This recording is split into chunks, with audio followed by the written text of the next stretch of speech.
The Assembly will hear an address by His Excellency Lazarus Chakwera, President of the Republic of Malawi and Commander-in-Chief of the Malawi Defense Force. I request protocol to escort His Excellency and invite him to address the Assembly.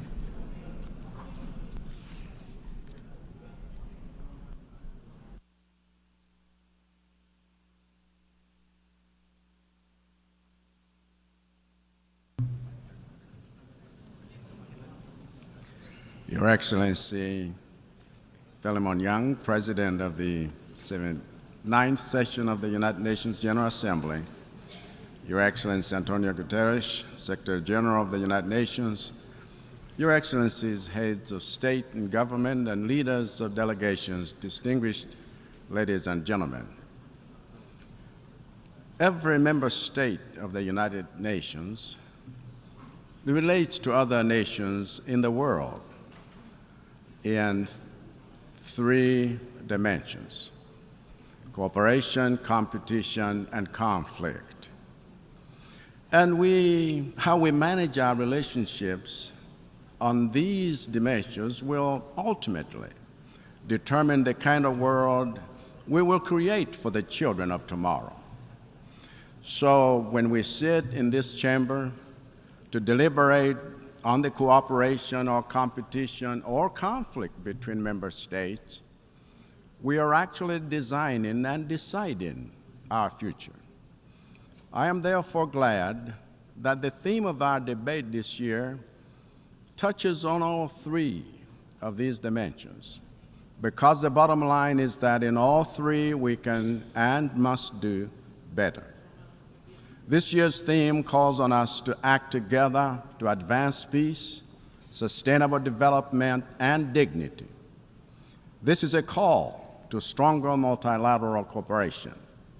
But if we are serious about cooperation, then we must act with urgency in fixing and reforming the United Nations and other multilateral institutions.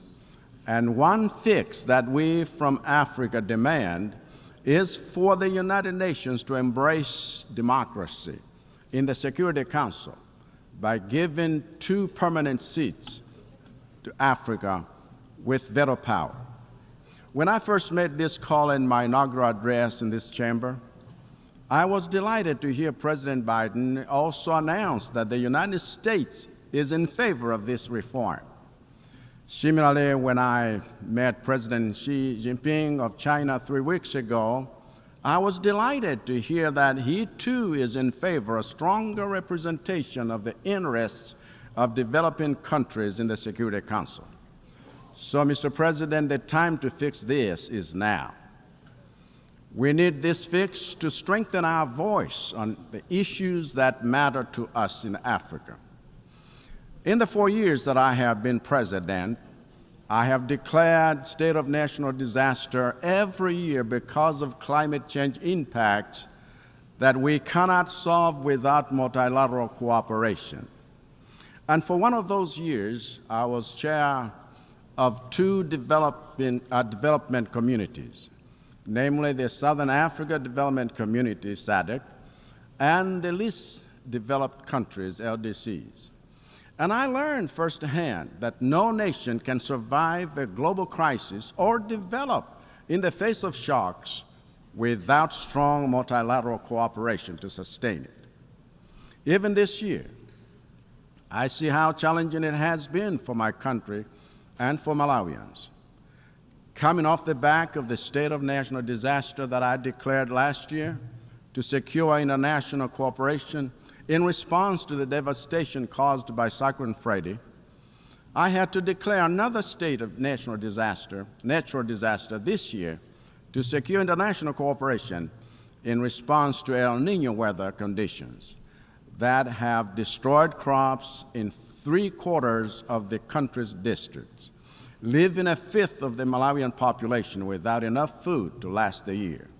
And this is happening in the face of devastating trauma we have suffered as a nation for the past 3 months, from the tragic death of our Vice President, Right Honorable Dr. Saulos Klaus Chilima, in a plane crash, whose cause is yet to be established by the German experts we have asked to investigate the accident. Yet another example of the necessity of international cooperation. Even the great strides of development we have made over the past 4 years have been facilitated by strong international cooperation. Whether it be the 4 road corridors and hundreds of secondary schools we are constructing through our cooperation with the United States, or the M1 road we are rehabilitating and expanding through our cooperation with the European Union, or the railway line system we have revived for the first time in 40 years through our cooperation with China, or the orthopedic and neurosurgery hospital we have developed through the cooperation with Norway, or the Makanjira Road we are ready to develop through our cooperation with Saudi Arabia, or the investments we are making to strengthen education and governance institutions through our cooperation with the United Kingdom, or the solar power plants that we have developed through our cooperation with Japan, or the extended credit facility from the International Monetary Fund that has unlocked access to the World Bank's and IDEA support through cooperation with developing partners, or the life-saving food assistance we mobilized for the people of Mangochi following the impact of Tropical Storm Anna through the cooperation with Iceland, or implementation of social protection programs to help rural women enjoy economic empowerment through our cooperation with Ireland, or the procurement of emergency food, fertilizers, and climate-resilient seeds for climate-ravaged Malawian communities through our cooperation with Tanzania, Ukraine, Egypt, Iceland, Russia, Morocco, and many others. Malawi is a testament to the power of cooperation to move a nation's development forward into an inclusively wealthy and sustainable future that is brighter than the past. It is, in fact, this foundation of international cooperation that we have built on to actively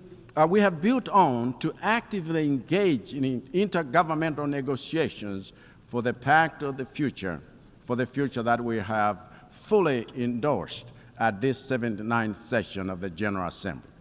It is also this foundation of international cooperation that we have built on to host 80 international organizations and institutions for our second annual Malawi Partners Conference right here in New York to get investor alignment to our ATM strategy of boosting productivity and value addition in the sectors of agriculture, tourism, and mining that hold the greatest promise for Malawi's economic transformation. If the future belongs to nations that know how to leverage the power of international cooperation, then the future belongs to Malawi. If the future belongs to nations with an apologetic commitment to multilateral collaboration, then the future belongs to Malawi. If the future belongs to nations that are driven by moral conviction to uphold the values of servant leadership, shared prosperity, ending corruption, and the rule of law, then the future belongs to Malawi. If the future belongs to nations that have adopted a no retreat and no surrender attitude towards the achievement of SDGs by 2030, then the future belongs to Malawi. If the future belongs to nations that put its children first, then the way that Malawi has done, by resolving to end child marriages and poisoning of children with lead products by 2030, that future belongs to Malawi. But, Mr. President, our efforts to move toward, in the fifth gear, toward these goals are being significantly slowed down by a global system of multilateral agencies and financial institutions that are too slow, too inefficient, too monolithic, and too undemocratic for the kind of speedy and tailor-made interventions that we need. As a result of our refusal to practice the democracy of equal representation here in the UN, our calls for member states to practice democracy in their jurisdictions are beginning to fall on deaf ears. As a result of our refusal to honor climate financing pledges or link them to debt relief, the debt to GDP ratios in developing countries like Malawi are growing at alarming rates, posing a significant threat to global financial stability. If this is not fixed, those who keep us in a state of perpetual debt, when they have the resources to cancel those debts, should make no mistake, the spreading debt crisis in the developing world is a cancer that will make your own economies unsafe. So the time to fix this is now. Mr. President, I said that the second dimension of international relations is competition. And again, in this area, we all can and must do better. There is nothing wrong with healthy competition between nations, because competition fuels innovation, improves quality, and multiplies options for citizens, which is the essence of freedom. But as we have done in global sports, we must make competition between nations fair by regularly reviewing and revising the rules on which our international system is based, to ensure that the way nations compete and what they compete for is not rigged to disenfranchise some countries as we compete for natural resources, international markets, financial support, and the new technologies, which are currently skewed against the global south. Even with the era of artificial intelligence being fully upon us, I worry that the rules for regulating this arena are already being written to empower some nations and give them unfair advantages over others. We need more than a rules-based system. We also need the rules themselves to foster fair competition. Of course, what this means is that we need stronger governance institutions that can enforce fair rules for accessing education, markets, technology, financing, and natural resources. It is therefore my central contention, Mr. President, that the one place we must have strong governance is here. If governance is weak here, there will be no one to regulate the collaboration and competition between nations in an equitable manner. And it is this absence of equity that is at the root of unwinnable conflicts in Eastern Europe, in Palestine, in Eastern DRC, and counting. We need governance reform to make the United Nations stronger, because the world needs a strong UN that can be good and peaceful, not a weak UN that can only be harmless. And we need it now. Thank you for your attention.